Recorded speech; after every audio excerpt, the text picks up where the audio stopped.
এখানে কারা গুন্ডারা এসে আমাদের জায়গায় খুঁটি দিচ্ছে, আমাদেরকে মারতেছে, আমাদের মেয়েদেরকে মারতেছে, আমার মামিদেরকে মারতেছে, আমার মামির চুল ধরে এভাবে করতেছে, আমার খালার হিজাব টেনে খুলে ফেলতেছে।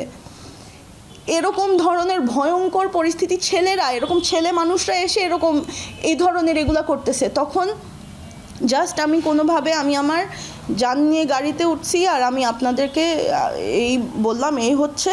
আর রাইট নাও আমার খালাকে ওরা আটকায় রাখছে।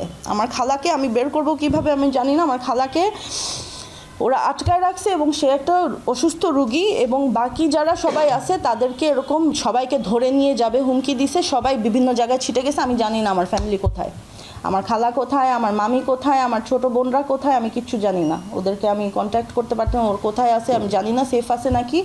আমি জাস্ট আসছি, আমার কারো বলার কেউ নাই, আমি কোনো দিকে আমার কোনো মুরব্বি নাই, কেউ নাই।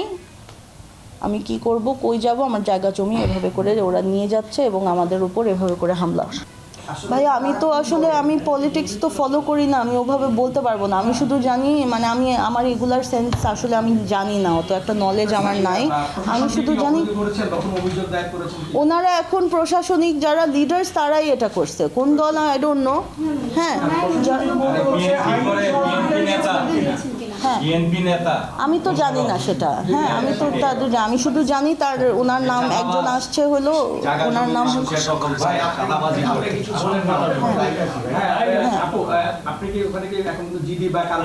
আমি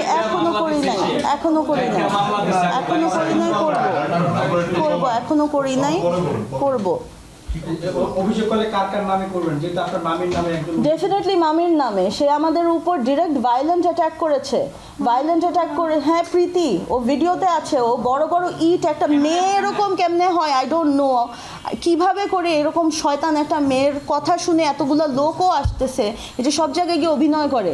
হ্যাঁ যে আমি হলাম বিধবা, আমার ওর বাচ্চাকে, আমাদের কাছে ভিডিও আছে, ওর বাচ্চাটাকে, প্রতিবন্ধী বাচ্চাটাকে ও কাপড় চোপড় ছাড়া বেঁধে ঘরের মধ্যে একলা রেখে চলে যায় সারাদিন, আর আমরাও যাইতে পারি না।